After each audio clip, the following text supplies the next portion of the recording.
भगवान की जय जय जय। गुणायतन के जिनालय के मूल नक्षी चंद्र प्रभु भगवान की जय जय जय। चिंतामणि पार्श्वनाथ भगवान की जय जय जय। संत शिरोमणि गुरुवर आचार्य श्री विद्यासागर जी महाराज की जय जय जय।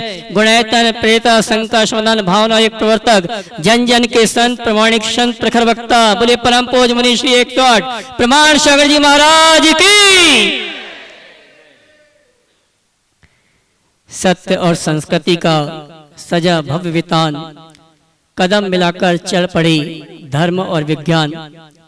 समाज के गुणात्मक विकास का संदेश देने वाले गुणायतन से हम और आप सायंकालीन वेला में टीवी चैनल का बहुचर्चित विश्वविख्यात संघ का संविधान का कार्यक्रम प्रारंभ करें। उसके पूर्व पारस चैनल, जनवाणी चैनल और प्रमाणिक ऐप के सभी श्रोताओं के साथ साथ यहाँ पर उपस्थित समस्त श्रावक श्राविकाओं का गुणायतन और श्री सेवायतन परिवार हार्दिक अभिनंदन स्वागत करता है। चलते हैं प्रतिदिन की भांति हम और आप परम पूज मुनिवर के श्री चरणों में नमन करते हुए आशीर्वाद प्राप्त करेंगे और निवेदन करेंगे संघ का समाधान के कार्यक्रम के लिए दोनों हाथ जोड़ लेंगे, बोलेंगे हे मुनिवर नमोस्तु, हे गुरुवर नमोस्तु, हे मुनिवर नमोस्तु। आइए गुरुवर के आशीर्वाद से हम और आप संघ का समाधान का कार्यक्रम प्रारंभ करें। उसके पूर्व जिन्होंने आज गुणायतन से जुड़ने का सौभाग्य प्राप्त किया है हमारे बीच उपस्थित हैं। सूत्रधार के रूप में श्रीमती जैनमती जी, धर्मपत्नी स्वर्गीय आनंद कुमार जी जैन, श्री सचिन जैन चंडीगढ़ पंजाब भिंड वाले हमारे बीच उपस्थित हैं। मैं सम्मान से आमंत्रित करूंगा, वे आएंगे मंच पर परम पूज मुनिवर के श्री चरणों में नमन करते हुए गुरु वंदना का सौभाग्य प्राप्त करेंगे और उनके सम्मान के लिए मैं आमंत्रित करूंगा गुणायतन परिवार की ओर से श्रीमान कपूर चंद जी कोटा आएंगे, हमारे सम्माननीय सूत्रधार परिवार का सम्मान का कार्यक्रम संपन्न करेंगे। मैं चाहूंगा आप जोरदार ताली बजाकर इनका सम्मान करें। इसी क्रम में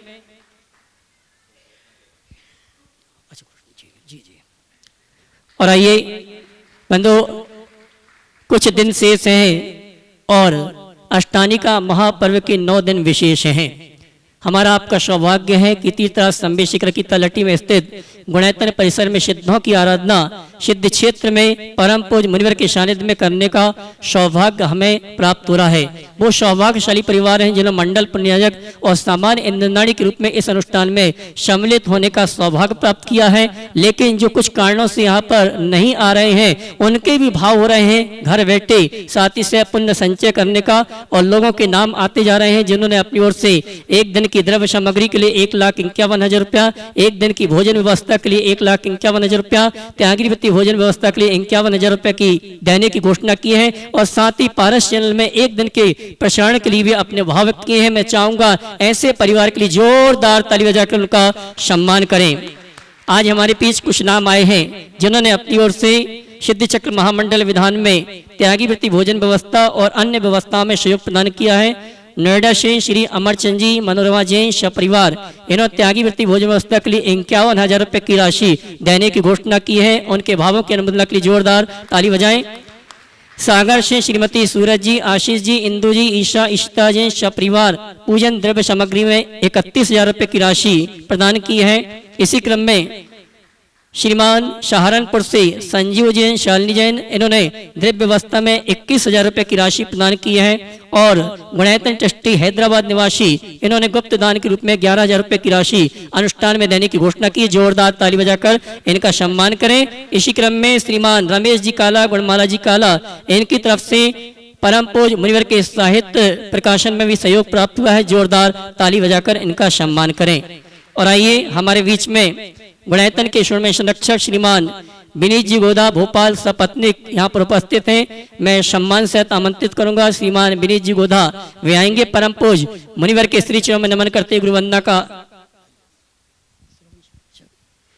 श्रीमान विनीत जी गोदा सपत्निक मंच पर आए और परम पूज्य मुनिवर के श्री चरणों में नमन करते हुए गुरु वंदना का सौभाग्य प्राप्त करेंगे और उनके सम्मान के लिए मैं सम्मान तहत आमंत्रित करूंगा हमारे गुणायतन के प्रशासक महोदय श्रीमान सिद्धार्थ जी और गुणायतन की मंत्री श्रीमती चंद्रकला जी पाटनी रांची ये आएंगे। सम्मानी विनीत जी गोदा भोपाल उनका सम्मान का कार्यक्रम संपन्न करेंगे। जोरदार ताली बजाकर इनका सम्मान करें। आयशा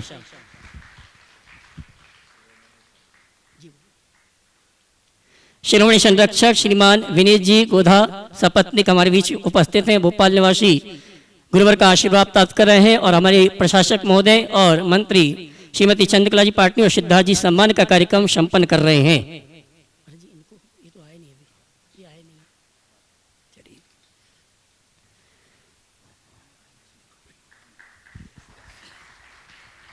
और आइए चलते हैं ऑनलाइन शंकाओं के माध्यम से शंका समाधान का कार्यक्रम हम और प्रारंभ करें। उसके पूर्व आप सभी से कहना चाहूँगा विशेष रूप से जो इस कार्यक्रम को देख और सुन रहे हैं, अगर आप इस अनुष्ठान में सम्मिलित होने का सौभाग्य प्राप्त नहीं कर पाए तो घर बैठे यहाँ पर जो योजनाएं विधान के समय संचालित की जाएंगी उनमें सहयोग प्रदान करके आप घर बैठे शांति से पुण्य का संचय कर सकते हैं। जिनके भी भाव बनते हैं पारस चैनल, जनवाणी चैनल और प्रमाणिक ऐप में जो नंबर चल रहे हैं उन नंबरों में संपर्क करके आप घर बैठे ये शांति से पुण्य का संचय कर सकते हैं। और आइए चलते हैं हम और आप ऑनलाइन शंकाओं के माध्यम से आज के शंका समाधान के कार्यक्रम को प्रारंभ करेंगे। श्रीमती ओगम लता गंगवाल ट्रस्टी गुणायतन मदनगंज किशनगढ़ अजमेर से आपके श्री चरणों में नमन करते हुए शंका कर रही हैं। मुनिवर, मैंने कहीं पढ़ा है कि आईने की कीमत हीरे से बहुत कम है, लेकिन हीरे पहनने वाले आईना ही देखते हैं। महाराज जी, इन वाक्यों से हमें क्या शिक्षा मिलती है? कृपया समाधान करें। बहुत अच्छा वाक्य। आईने की कीमत हीरे से बहुत कम है, लेकिन हीरा पहनने वाले लोग आईना ही देखते हैं। दरअसल इसका अर्थ यही है कि हमारा मूल्य उनसे ही बढ़ता है जिनको हम मूल्यहीन समझते हैं। आज जो अपने आप को उच्च मानता है वो उन्हीं के आगे अपने आप को उच्च मानता है जिनको तुच्छ समझता है। तुच्छों ने तुम्हें उच्चत्व का अस्तित्व दिया है। दूसरे शब्दों में कहूं, अंधेरा ही उजाले को अस्तित्व देता है। अंधेरा ही उजाले को अस्तित्व देता है। लेकिन यह विडंबना है कि उजाला हमेशा अंधेरा पर प्रहार करता है।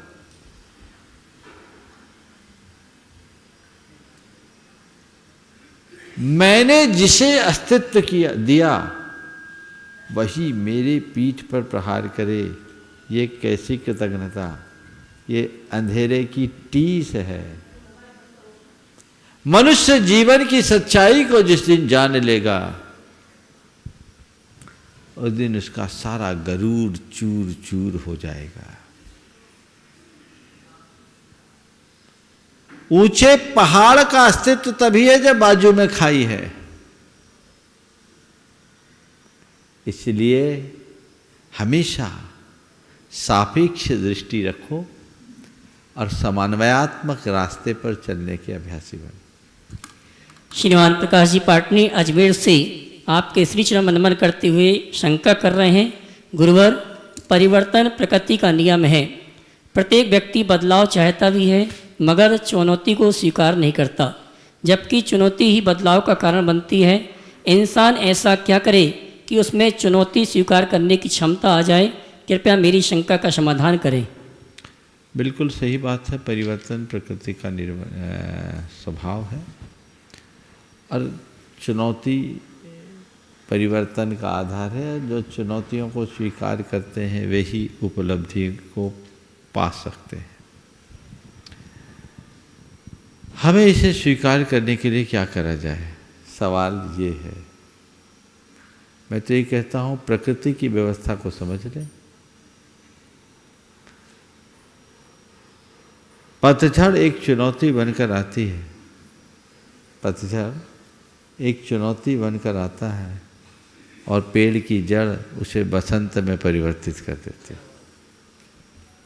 जड़ें गहरी हो तो चाहे जैसे पथ चलाए, चाहे जैसी हवाएं चले, कुछ भी नहीं होगा। लेकिन जिसकी जड़ें सूखी हो उसे कितना भी सींचो, सूखने से कोई रोक नहीं सकता। तुम्हारे जीवन में चाहे जो कुछ घट जाए, निष्ठा को जीवंत रखो।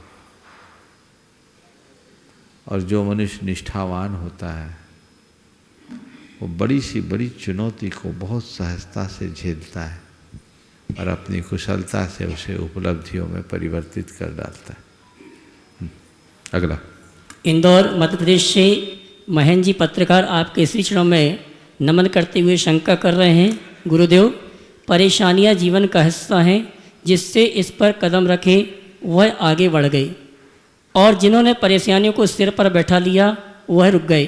महाराज जी, परेशानियां और समाधान दोनों इस दिमाग के दो पहलू हैं। इनमें कौन सा फार्मूला हो जो जीवन का नया लक्ष्य दे सके? परेशानियों पर जिनने कदम रखा वो आगे बढ़ गए और परेशानियों को जिनने सिर पर रखा वो पिछड़ गए। बहुत अच्छा बात। आपने नीचे की लाइन क्या बोली? परेशानियां और समाधान दोनों इस दिमाग के दो पहलू हैं। इनमें कौन सा फार्मूला हो जो जीवन को नया लक्ष्य दे सके? देखिए, बहुत अच्छी बात है। दो दृष्टियां हैं और दोनों दृष्टियां अलग अलग परिणाम देती है। विफल व्यक्ति वे हैं जिनके सामने परेशानियां होती हैं और सफल व्यक्ति वे हैं जिनके सामने समाधान होता है। कुछ लोग हैं जो हमेशा समस्याओं को देखते हैं, पर कुछ लोग हैं जो समाधान का रास्ता खोलते हैं। बिना परेशानी के तो आगे कोई बढ़ ही नहीं सकता। आएंगी, उनका सामना करो और दृष्टि समाधान के ऊपर रखो, चाहे कितनी भी बड़ी समस्या हो, कितनी भी बड़ी समस्या क्यों ना हो। हर समस्या का कोई ना कोई समाधान है। एक लक्ष्य बना लीजिए कि मुझे केवल सॉल्यूशन ढूंढना है, प्रॉब्लम नहीं। जिनका आत्मविश्वास प्रगाढ़ होता है, जिनकी सोच सकारात्मक होती है, वे समाधान का रास्ता ढूंढते हैं। न केवल समाधान का रास्ता ढूंढते हैं अपितु समाधान पा जाते हैं। लेकिन जिनका आत्मविश्वास कमजोर और सोच नकारात्मक हो, वो हर समाधान में भी समस्या देख लेते। सोच को बदलिए। महापुरुषों के जीवन को देखिए, उनके जीवन में कितने बड़े बड़े झंझावात आए, लेकिन उन घड़ी में भी वे आगे बढ़े। जैसे नदी बहना शुरू होती है तो कई घाटियों को पार करना पड़ता है, लेकिन फिर भी अपने लक्ष्य की तरफ डटी रहने वाली नदी चट्टानों को चीरते हुए आगे बढ़ती है। तो ऐसा हर कोई कर सकता है यदि उसकी दृष्टि उसके लक्ष्य के प्रति हो, सोच सकारात्मक हो, आत्मविश्वास गहरा हो, तो व्यक्ति बहुत आगे बढ़ सकता है। एक व्यक्ति ने अपने जीवन का एक अनुभव बताया।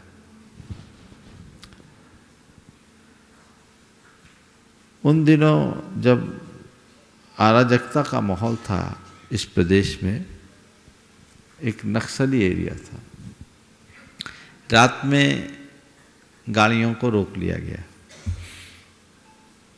काफ़ी लंबी लाइन लग गई, लोग घबरा गए। गाड़ी रोक ली गई है, अब हमारा क्या होगा? स्वाभाविक है, इतनी बड़ी समस्या जहाँ सामने से मौत आकर नृत्य कर रही हो तो घबराना स्वाभाविक है। तो उन सज्जन ने कहा कि अब हमने एक ही बात देखा कि संकट तो सामने आ ही गया है, घबराने से तो कुछ होगा नहीं, कुछ मत करो, भगवान का नाम लो, देखते हैं जो होगा सो होगा, जो सबका होगा सो हमारा होगा। कोई ना कोई रास्ता तो निकलेगा ही। और जब देखा तो उन लोगों ने पहचान लिया। उन लोगों ने पहचान लिया। ये अभी 2 दिन पहले यहीं से गए हैं, सुरेश जी पांड्या, उनकी बात कर रहा हूँ। बोले अरे ये, वो एक हॉस्पिटल चलाते थे। बोले इनने तो हमारे बेटे की जान बचाई, भैया इनको छोड़ दो।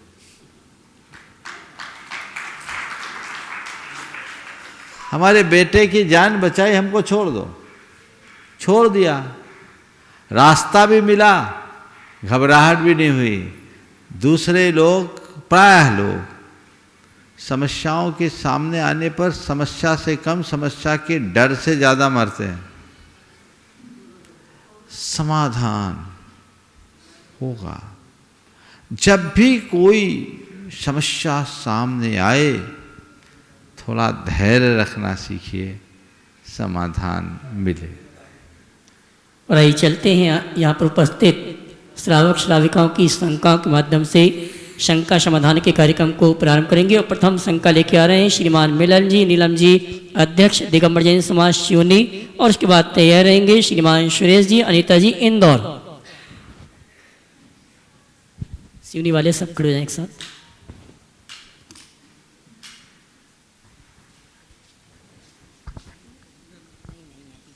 ओ जिनकी छत्र छाया तले हम सभी विराजमान हैं, ऐसे सरस्वती पुत्र बाशल मूर्ति मुनि प्रमाण सागर जी महाराज के चरणों में मेरा, मेरे परिवार और सिवनी जैन समाज का कोटिशः नमन नमन नमन।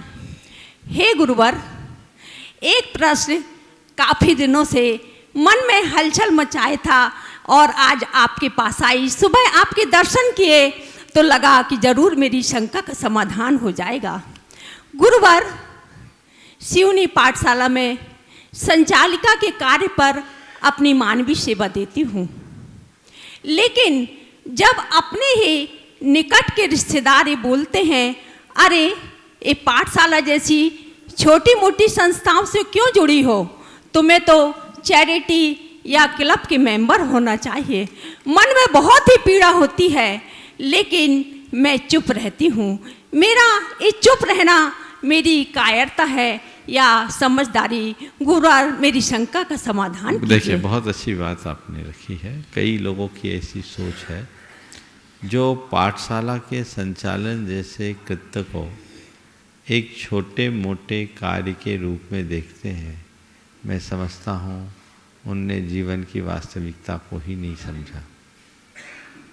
वस्तुतः पाठशाला कोई साधारण कार्य नहीं, पाठशाला तो संस्कार गढ़ने की टकसाल है। चैरिटी तो बच्चा तभी कर पाएगा जब जन्म से उसको चैरिटी के संस्कार मिलेंगे। केवल चैरिटेबल संस्था से नामजद होने से कुछ नहीं होगा। हमारे जीवन में कुछ भी घटेगा वह तभी घटेगा जब हमारे संस्कार गढ़ेंगे। तो कोई ऐसा बोले तो उनसे एक ही उत्तर दो, आप चैरिटेबल संस्था को चलाओ और मैं चैरिटेबल संस्था को बनाने वाले लोगों को बनाने में अपना जीवन लगाऊं। अगर नीचे का काम नहीं होगा तो ऊपर का काम कौन कर सकता? कोई नहीं कर सकता। इसलिए हमें नीचे से ऊपर चलने की कोशिश करनी चाहिए और ऐसे लोगों की बातों को सिरे से नकार देना चाहिए।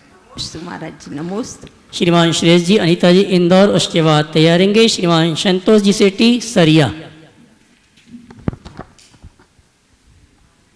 त्रिवार नमोस्तु महाराज श्री। महाराज श्री, हमारे धर्म में नवग्रह पूजन विधान की प्रथा काफ़ी प्रचलित चल रही है। बाद में नवग्रह मंदिर की स्थापना होने लगी है, तो नवग्रह जो है इनकी पूजन विधान करने से क्या हमारे कर्म या विघ्न कटते हैं या कहीं हम कोई मिथ्यात्व की ओर बढ़ रहे हैं? सही क्या है, मार्गदर्शन करने के अनेक बार मैंने इस संदर्भ में अपना मंतव्य प्रकट किया। सबसे पहली बात तो जैन धर्म में नवग्रह है ही नहीं, ग्रह तो 88 है। ये नवग्रह की मान्यता ही मूल रूप से जैन धर्म के अनुकूल नहीं। फिर दूसरी बात, ये ग्रह नक्षत्र हमारा कुछ बिगाड़ सुधार नहीं करते। ये तो एक केवल प्रतीक है। अभी ज़्यादा विस्तार से मैं इसकी चर्चा नहीं करूँगा, क्योंकि आज से कुछ दिन पहले ही मैंने इस पर चर्चा की। पुराने वीडियोज़ देख के आप संतोष कर सकते हैं, क्योंकि अभी इस पर पूरी चर्चा करूँगा तो 15 मिनट लगेंगे, और मैं इनकी लिस्ट देख रहा हूँ, सब आपको कोसने लगेंगे। इसलिए मैं चाहता हूँ आपकी भी हिफाजत रहे, आपका ग्रह न बिगड़ जाए, है ना। तो बात एक ही मैं कहूँगा, आप ये मान के चलिए 2000 वर्षों के इतिहास में एक भी नवग्रह मंदिर नहीं बना। जो भी बन रहे वो 20वीं शताब्दी के अंत में और 21वीं शताब्दी में बने। यद्यपि वे नवग्रह के रूप में हमारे तीर्थंकरों की ही आराधना करते हैं, तीर्थंकर प्रतिमाएं ही विराजमान की जाती है, लेकिन इसके दूरगामी परिणाम भयानक होंगे। नवग्रह को जैनों ने भी इस रूप में मान्य किया, लेकिन उसे दूसरे रूप में। जब नवग्रहों की पूजा अर्चा कर्मकांडी मध्ययुग में बहुत ज़्यादा होने लगी, तो हमारे आचार्यों ने समाज को इस अंधविश्वास से बचाने के लिए एक काम किया कि जिन प्रतिमाओं के नीचे इन्हें वंदना मुद्रा में अंकित कर दिया। वो इस बात को दर्शाता था कि ये ग्रह भी इन्हीं को पूज के अपना जीवन तारते हैं, तो तुम्हें कुछ संकट भी है तो इन्हीं की शरण में आओ, इधर उधर मत जाओ। देवगढ़ में सिरोंजी में मूर्ति के फलक पे नीचे ऐसी आकृतियां बनी। 9 है, नवग्रह भी है, केवल इसलिए कि उससे बचाने के लिए। अब लोग उसको ही दूर करने लगे, उसी की पूजा अर्चा करने लगे। ये कतई उचित नहीं है, हमें इन्हें मान्यता नहीं देनी चाहिए। कहीं ऐसा ना हो कि इस तरह के मंदिर बनने लगे तो हमारे लोग 24 की जगह 9 को ही ना पूजने लगे और उनको भी भगवान न मानकर ग्रह मानने लगे, तो बड़ी गड़बड़ हो जाएगी। मैं आपसे कहता हूँ, ग्रह की शांति के लिए पूजा मत करो, परिग्रह की शांति के लिए पूजा करो। जीवन का लक्ष्य तो ये होना चाहिए। नमस्ते महाराज। श्रीमान संतोष जी, मोनिला सेठी शरिया, उसके बाद तैयार रहेंगे ब्रह्मचारिणी दीक्षा बहन कोत्तमा। नमोस्तु गुरुवर। गुरुवर कहते हैं, तन को जोगी सब करे, मन को बिरला कोई, सहज सहज सिद्धि पाइए जो मन जोगी होई। हाँ। तो गुरुवर, ये मन का खेल है, मन ही सबसे बड़ा कमांड करता है। इसको कमांड करने के लिए एक सरल नुस्खा जो हम अपने मन को कमांड कर सकें। बस नियमित भावना योग करो और एक बात को बार बार अपने दिमाग में डालो, मुझे संयम रखना है, मुझे संयम रखना है, मुझे संयम रखना है। ये उक्ति बार बार दोहराने से मन काफ़ी हद तक वश में होगा। संतोष। दीक्षा बहन कोत्तमा। संतोष भी करेंगे। हाँ गुरुदेव, ऐसा देखा गया है कि समृद्धि के साथ साथ विलुप्ति आती है, समृद्धि के साथ साथ विलुप्ति आती है। पारसी समुदाय जब हिंदुस्तान में आया और है भी, सबसे ज़्यादा समृद्ध था, आज संख्या में सबसे ज़्यादा नगण्य हो रहे हैं। अपने मारवाड़ी लोगों में महेश्वरी समाज कभी सबसे ज़्यादा समृद्ध था और इस घराने के से बड़े उद्योगपति इंडिया को लीड करते थे। आज वो विलुप्ति के कारगर पे है। एक बंगाली समुदाय के कुछ लोग जो शीर्ष स्थान पे थे अंग्रेज़ों के ज़माने में, आज वो नगण्य मात्र पे रह गए हैं। वही स्थिति हमारी अब जैन समाज की हो रही है। हमारा जैन समाज समृद्ध तो हो रहा है, लेकिन ये विलुप्ति की ओर जा रहा है। गुरुदेव, इस समस्या का किस तरह से समाधान हो, कृपया बताएं। देखिए, बड़ा गंभीर सवाल है, इसका एक छोटे से उत्तर से समाधान नहीं मिलेगा। इसका समाधान समाज की जागरूकता से होगा। हमारी संख्या कम क्यों हो रही है, हमें ये देखना है, और इसे बढ़ाया कैसे जाए ये देखना है। कम जिन कारणों से हो रही है उसके लिए जागरूकता लाएं, ताकि हम जैनों को कम होने से बचाएं। और बढ़ाने की जहाँ तक बात है, तो वो प्रोडक्शन तो आपके पास है, हमारे पास नहीं। वो जिम्मेदारी है आपको।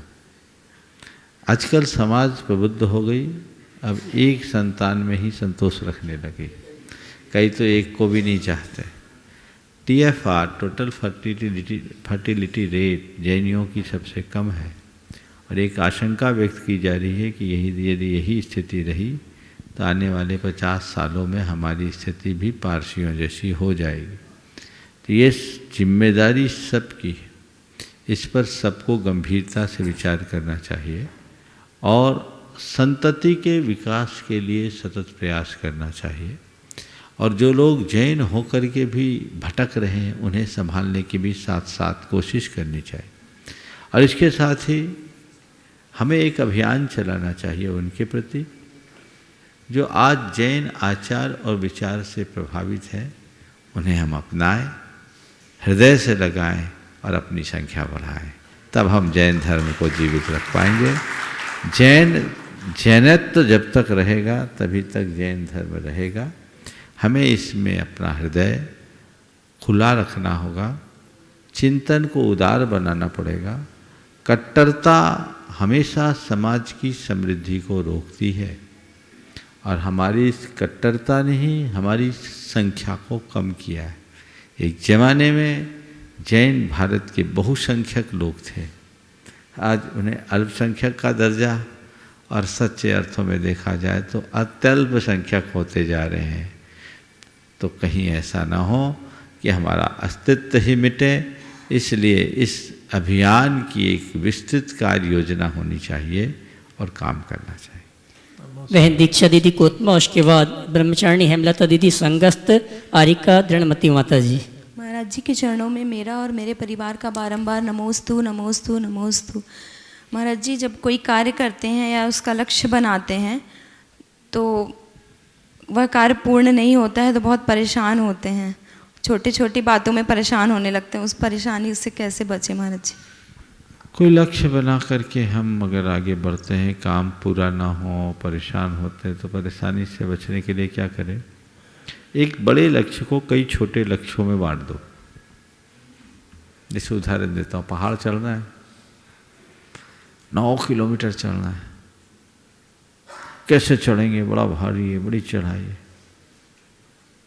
तय करो मुझे 9 किलोमीटर चलना नहीं है। क्या करना है? पहले कलिकुंड तक जाना है, फिर अब काठपुल तक जाना है, फिर गंधर नाला तक जाना है, फिर शीतल नाला तक जाना है, फिर चोपड़ा कुंड जाना है, फिर गंधर टोक जाना है। जब हम बड़े लक्ष्य को छोटे लक्ष्यों में बांट देते हैं तो हमारा बड़ा लक्ष्य भी आसान हो जाता है और मन परेशान नहीं होता, बल्कि हमारा प्रयत्न प्रगाढ़ होता है। समझ गए? तो चलो इतना नहीं, हम 100 मील चलने का लक्ष्य लेकर चले थे, कोई बात नहीं, 10 मील तो चले। अगर ये स्थिति हम अपनाते हैं तो हमारी सारी दुविधाएं बहुत आसानी से दूर हो सकती हैं। और आइए चलते हैं शंका समाधान के कार्यक्रम में।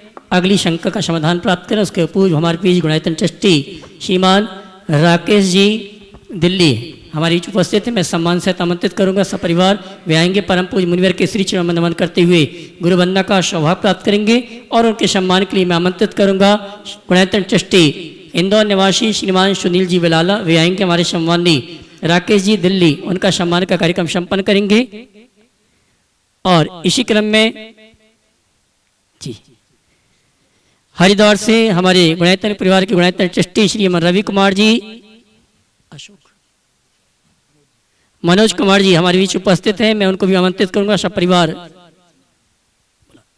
वे आएंगे और परम पूज्य मुनिवर के श्री चरण नमन करते हुए गुरु वंदना का सौभाग्य प्राप्त करेंगे। हमारे बीच में राकेश जी दिल्ली गुणायतन ट्रस्टी उपस्थित हो रहे हैं, जोरदार ताली बजाकर उनका सम्मान करें। सब परिवार आएंगे। आइए साहब, श्रीमान रवि जी हरिद्वार गुणायतन ट्रस्टी हमारे बीच उपस्थित हैं जी। राकेश जी का पूरा परिवार इस तरफ आ जावे, आ जाइए। रवि जी का परिवार इसी तरफ रहेंगे, अभी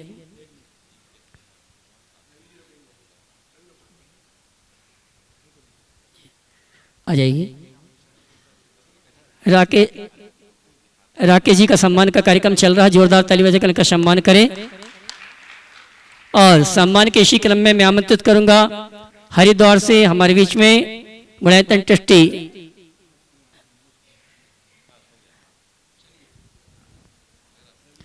श्रीमान रवि जी, मनोज जी हरिद्वार गुणायतन ट्रस्टी हमारे बीच उपस्थित हैं, पूरे परिवार के साथ आएंगे। परम पूज्य मुनिवर के श्री चरणों में नमन करते हुए गुरुवंदना का सौभाग्य प्राप्त करेंगे और उनके सम्मान के लिए गुणायतन ट्रस्टी वर्णनगर निवासी श्रीमान संजय जी बिलाला आ जावे सम्मान का कार्यक्रम संपन्न करने के लिए। जी और आइए आगे मैं आमंत्रित करूंगा श्रीमान आशीष जी जैन को, वे आएंगे परम पूज्य मुनिवर के श्री चरण में नमन करते गुरुवंदना का सौभाग्य प्राप्त करेंगे और उनके सम्मान के लिए मैं आमंत्रित करूंगा उदयपुर निवासी श्रीमान कुंतु कुमार जी, वे आएंगे हमारे सम्माननीय श्रीमान आशीष जी जैन का सम्मान का कार्यक्रम संपन्न करेंगे। मैं चाहूंगा आशीष भाई के लिए जोरदार ताली बजाकर इनका सम्मान करें। आइए मैं सम्मान से सपत्नी को आमंत्रित करूंगा। माता श्री माता जी यहाँ पर उपस्थित हैं, क्षमा करना जी। श्रीमान आशीष जी हमारे बीच उपस्थित हैं अपनी माता श्री के साथ। मैं सम्मान से आमंत्रित करूंगा वे यहाँ परम पूज्य मुनिवर के श्री चरणों में नमन करते हुए गुरुवंदना का सौभाग्य प्राप्त करें और ऐसे व्यक्तित्व के लिए जोरदार जोरदार ताली तो बजाइए आप। और इनका सम्मान कर रहे हैं हमारे सम्मानीय कुंतु कुमार जी उदयपुर। और आइए शंका समाधान की अगली शंका लेकर आ रहे हैं हमारे श्रीमान आशीष जी, उसके बाद तैयार रहेंगे ब्रह्मचारी राकेश जी कटंगा, पप्पू भैया पनागर।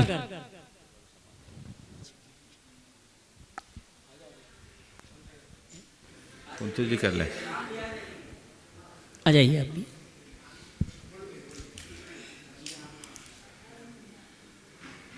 नमस्ते महाराज जी,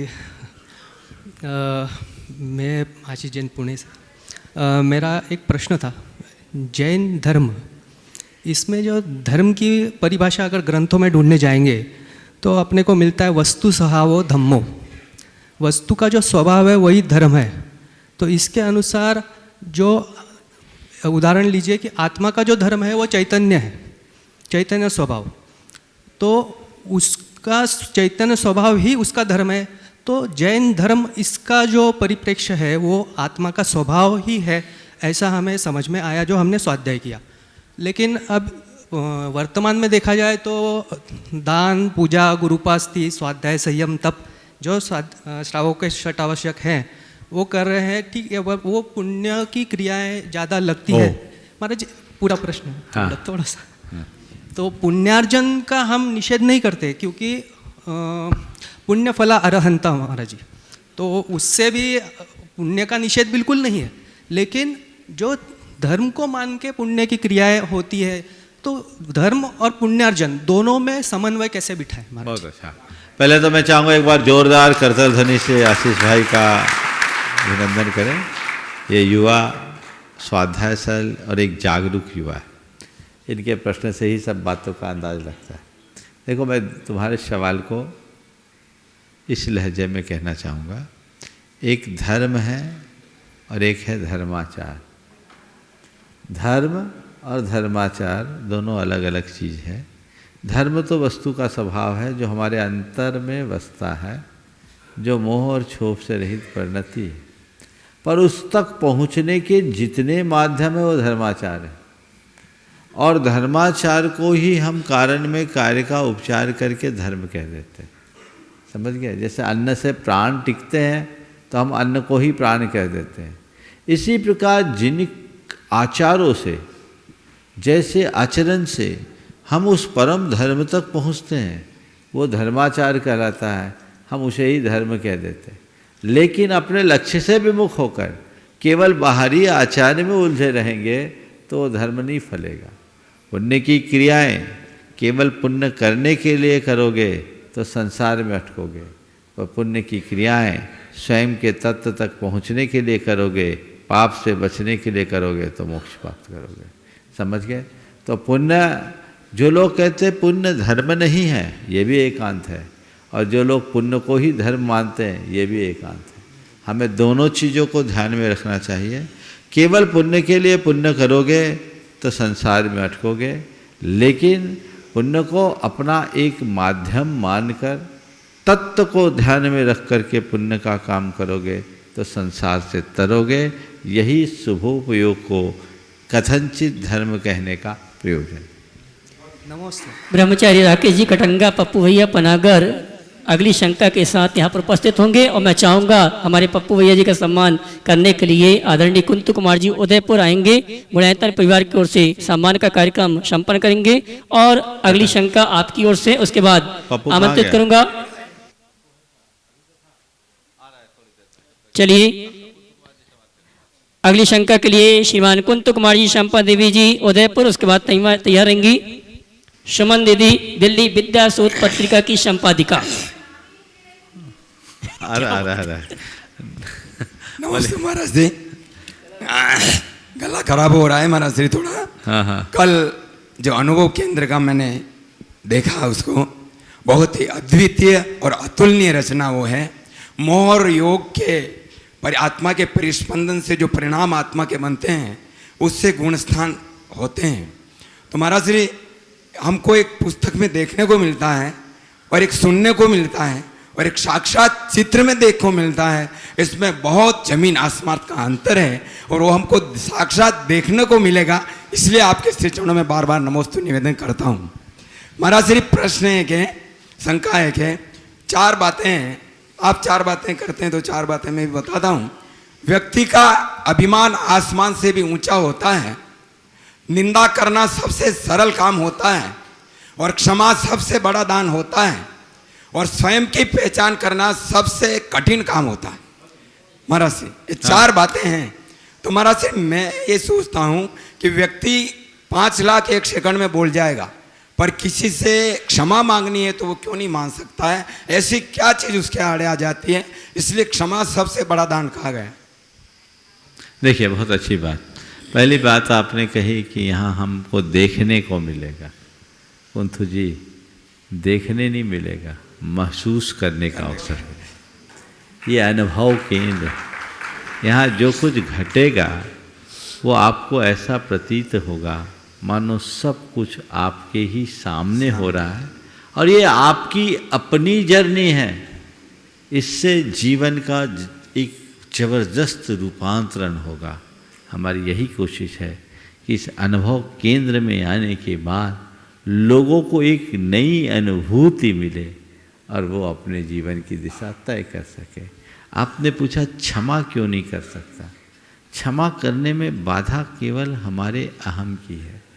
जब मनुष्य अपने अहम को गला दे तो क्षमा मांगने में और क्षमा करने में एक पल की देर नहीं लगती, लेकिन जब तक अहम आड़े होता है न क्षमा कर पाते हैं न क्षमा मांग पाते। नमस्ते महाराज। विद्या शोध पत्रिका की संपादिका बहन सुमन दीदी दिल्ली, उसके बाद गुणायतन ट्रस्टी हरिद्वार से श्रीमान रवि कुमार मनोज कुमार जी परिवार की ओर से श्रीमती मीना जी, महिला मंडल हरिद्वार, सभी एक साथ, हरिद्वार के सभी यात्री एक साथ।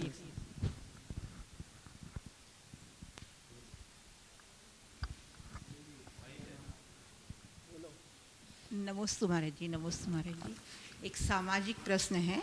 अच्छा माइक मुंह के पास होना चाहिए। हाँ बोलो बोलो। सामाजिक प्रश्न है,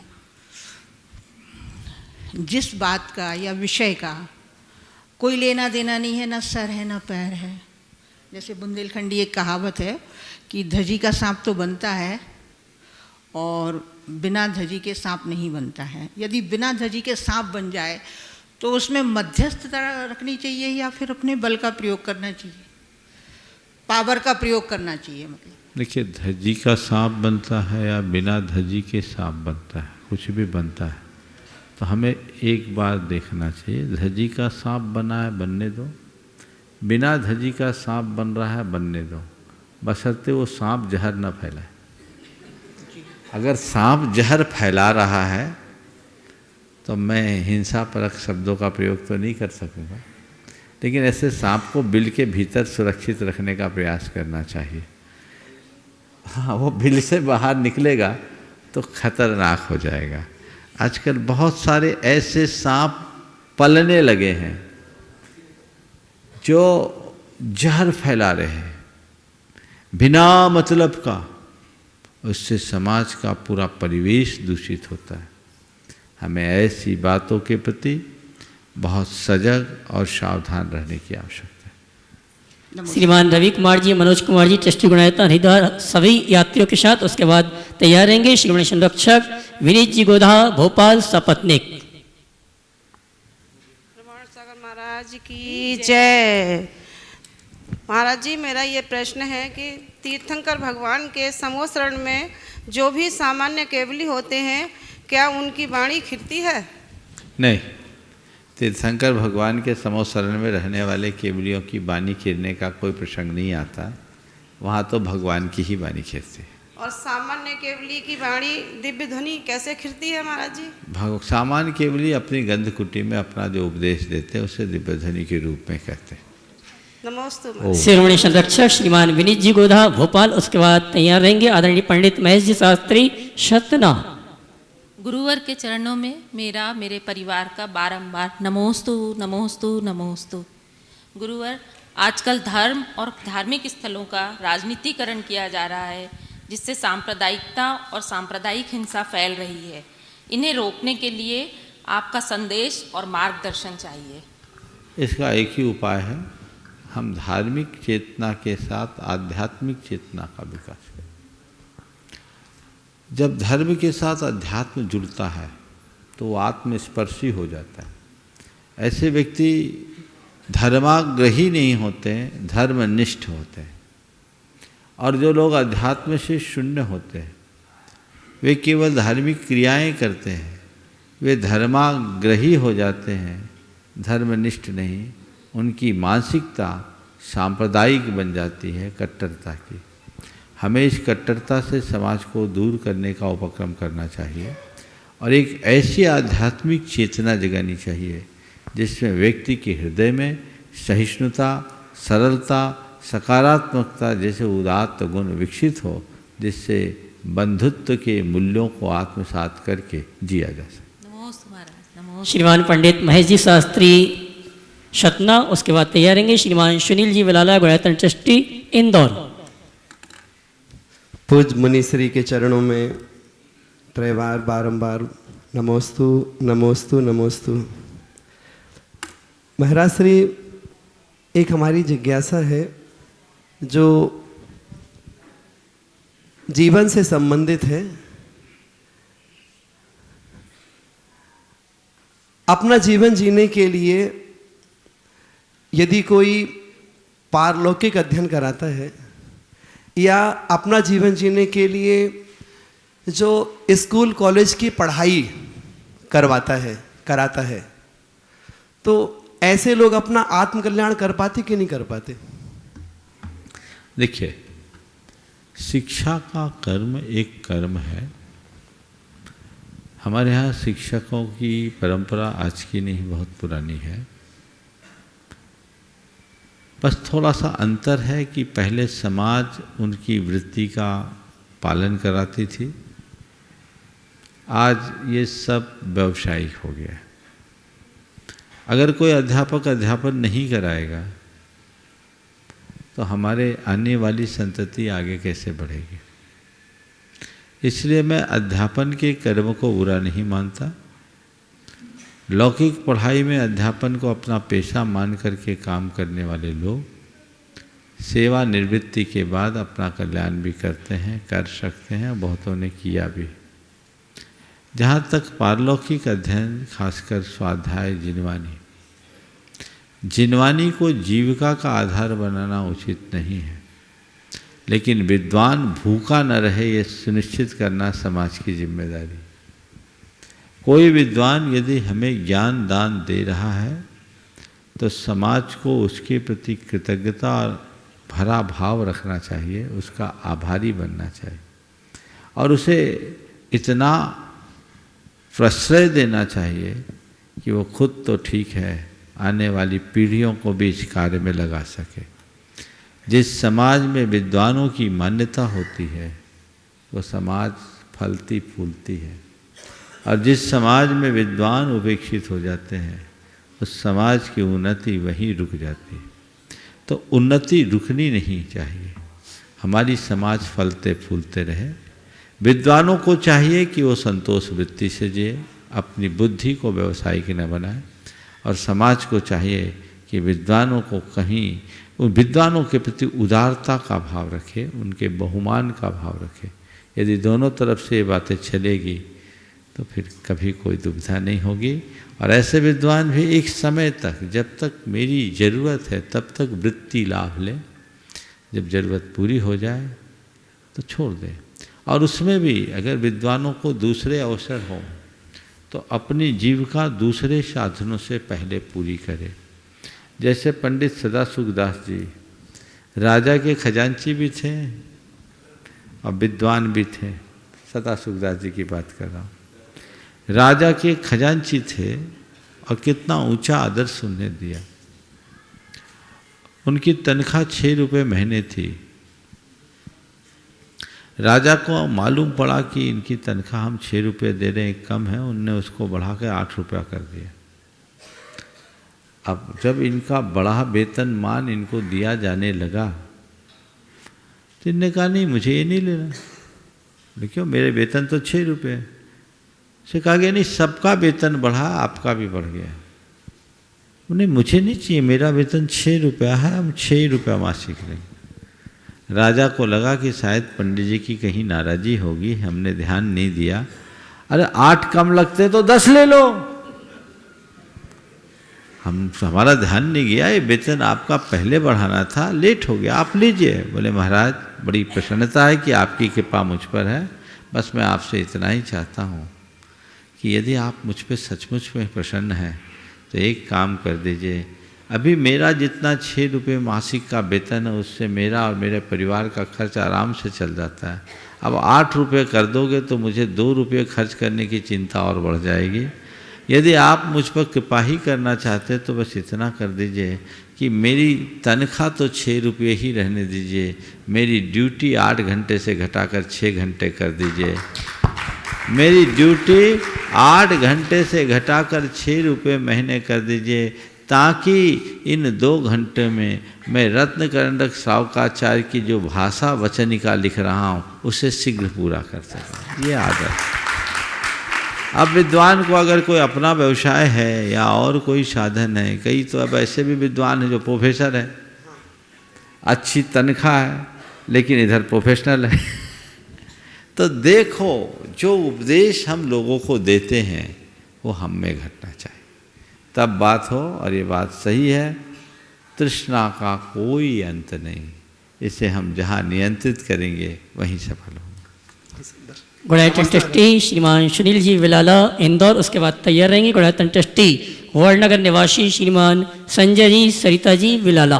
नमस्ते गुरुदेव, आज आपके आशीर्वाद से बिना बाधा के पूरी वंदना करी है।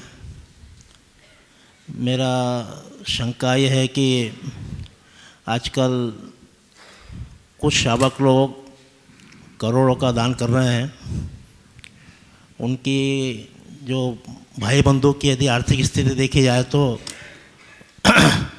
काफ़ी खराब नज़र आती है। दूसरे कुछ शावक ऐसे हैं जो बिना कर्जा अपना लौटाए वो करोड़ों का दान कर रहे हैं, जिन्होंने पूछड़ा कर्जा दिया नहीं है और इधर करोड़ों का दान है। तो मेरा ये है कि मेरी जिज्ञासा है कि भाई आगम के अनुसार ये ठीक है क्या? अरे आगम की बात जाने दो, पहले तो मानवता की बात करो। घर में भाई भूखा पड़ा है और करोड़ों दान दे करके तुम माला पहन रहे हो। जो मनुष्य संवेदनहीन होगा वो धर्मी नहीं हो सकता। धर्मी होने के लिए हमें पहले संवेदनशील होना जरूरी है। जिसकी अपनों पर करुणा नहीं, उसकी किसी पर करुणा नहीं हो सकती। इसलिए अपनों के प्रति ध्यान देना ही चाहिए। हाँ, लेकिन कई बार ऐसा भी होता है कि सामने वाला इतना स्वाभिमानी होता है कि लेना ही नहीं चाहता। मैं एक जगह था, समाज का अध्यक्ष करोड़पति और उसका एक भाई हलवाई। शादी ब्याह में घर घर में जाके काम करता। लोगों ने मुझसे कहा महाराज इसका भाई ऐसा और ये ऐसा। मुझे भी अच्छा नहीं लगा। वो जुड़ा हुआ व्यक्ति था, समाज का प्रमुख था। मैंने कहा भाई पहली बार आया हूँ, बात करता हूँ। मैंने जब उससे बात की, बोले महाराज जी जिस दिन आप ये मुझ पर कृपा कर दोगे मैं धन्य मानूंगा। मैं उसे देना चाहता हूँ तो कहता करोड़पति होंगे तो तुम अपने लिए, मेरे को बाबूजी ने जितना दिया मेरे भाग में जितना मिल जाएगा, मुझे किसी के आगे हाथ फैलाने की जरूरत। और सुनो उस व्यक्ति का कैसा भाग्य तेरा, 2016 की बात मैं कर रहा हूँ, 17 की, और आज वो आदमी, उसका बेटा IIT पास आउट होकर के एक बढ़िया पैकेज के साथ मल्टीनेशनल कंपनी में काम कर रहा है, और बेटे ने हलवाईगिरी छुड़वा दी, लेना भी नहीं पड़ा। तो कोई ज़रूरी नहीं है कि जो भाई करोड़पति दान दे रहा है और अपने गरीब भाई को, जो हम गरीब देख रहे हैं, वो भाई की उपेक्षा के कारण है। कई बार कुछ भाई भी कर्म फूटा होता, लक्षण खराब होता, 1 बार 2 बार 4 बार 6 बार दे दिया और वो देते जाए और उसको मिटाते जाए, तो ऐसे को मत देना। बर्बाद करने वाले को मत देना, भूल कर मत देना, ये करुणा नहीं है। और कोई सामने वाला स्वाभिमानी चाहता नहीं है तो भी मत दो, लेकिन जानबूझकर उपेक्षा करना कतई उचित नहीं है। दूसरी बात, कर्जदार व्यक्ति को दान देने से पहले अपना कर्ज चुकाना चाहिए। ये तो दिखावे में लोग दे रहे हैं और समाज में अपनी पहचान बना रहे हैं और दूसरों की हाय ले रहे हैं, ये कतई उचित नहीं। मैं भी ऐसे लोगों को जानता हूँ जिनने अनेक विधवाओं तक के पैसे दबा रखे हैं और दान पुण्य के क्षेत्र में आगे आते हैं। दान उनका अच्छा है, लेकिन उससे पहले उनका कर्तव्य होना चाहिए। जिनसे तुमने लिया है पहले उसे चुकाओ। जीवन में एक सिद्धांत बनाना, कभी ऋण लेना नहीं, और ऋण लिया है तो चुकाने में विलम्ब करना नहीं। नमस्ते गुरु। बुढ़ायतन ट्रस्टी श्रीमान संजय जी विलाला वड़नगर, उसके बाद सम्मान सहित आवाज़ दूंगा ब्रह्मचारी राकेश जी कटंगा, पप्पू भैया पनागर अगली शंका के लिए, और उनके सम्मान के लिए श्रीमान कुंतु कुमार जी उदयपुर।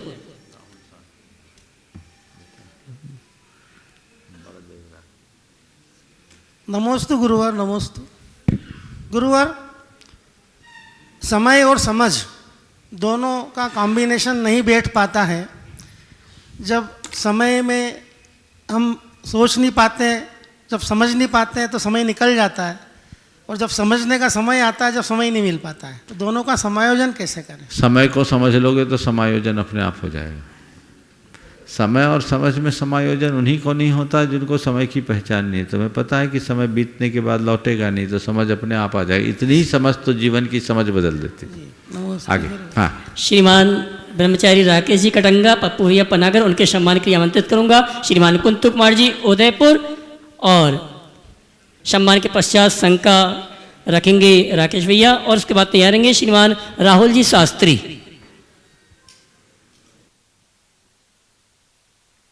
श्रीमान राहुल जी शास्त्री,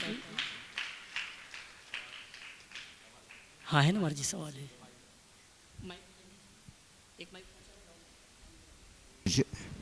श्री 108 प्रमाण सागर जी महाराज के पावन चरणों में बारंबार कोटि नमोस्तु।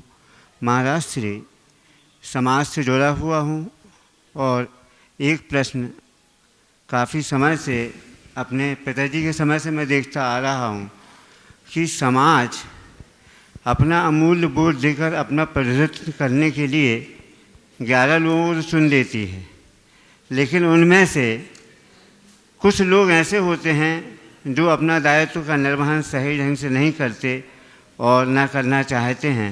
उनके लिए आप ज़रूर मार्गदर्शन दें और हिदायत रूप में दें महाराज श्री। मैं तो इतना ही कहूँगा, अगर समाज का सेवा करना चाहते हो तभी आगे आओ, नहीं तो दूसरों को आगे आने का अवसर दो। दायित्व लेने के बाद कर्तव्य विमुख होना एक प्रकार का अपराध है। श्रीमान राहुल जी शास्त्री। परम पूज्य महाराज श्री के चरणों में त्रिवार नमोस्तु। पूज्य महाराज जी के आशीर्वाद से मुझे शोध कार्य का PhD कर रहा हूँ महाराज जी, आपके आशीर्वाद से TMU से हो गई, प्रारंभ हो गई, 1 साल हो गया महाराज जी। बोलो हाँ सवाल। मैं वर्तमान में देख रहा हूँ महाराज जी सोशल मीडिया पे एक जापानी रेकी चल रही है, और उस रेकी को सीखने के लिए हमारे समाज के लाखों व्यक्ति 40,000 50,000 रुपये के कोर्स कर रहे हैं। तो मैंने महाराज जी एक जैन रेकी बनाई हुई है जिसमें अपने जैन सिंबल डाले हुए हैं, और मैं उसको सिखा रहा हूँ इस समय। और बहुत सारे लोग जब वो जापानी रेकी सीख रहे हैं उसके बाद वो बीमार पड़ रहे हैं, बहुत सारी बीमारियां आ रही हैं, तो क्या ये ठीक है महाराज जी? मैं कहता हूँ रेकी सीखो या न सीखो, नेकी सीखो, तो कोई रेकी की जरूरत ही नहीं। जीवन में नेकी सीखो। आज नेकी की ज़रूरत है रेकी से ज़्यादा। और मैं तो ये कहता हूँ केवल भावना योग करो, रेकी से भी ज़्यादा लाभ मिलेगा और लोग लाभान्वित हो रहे हैं। वो एक अनुभव सिद्ध प्रयोग है। जिन्होंने इसका लाभ लिया उनके जीवन में बहुत ज़बरदस्त परिवर्तन आया है।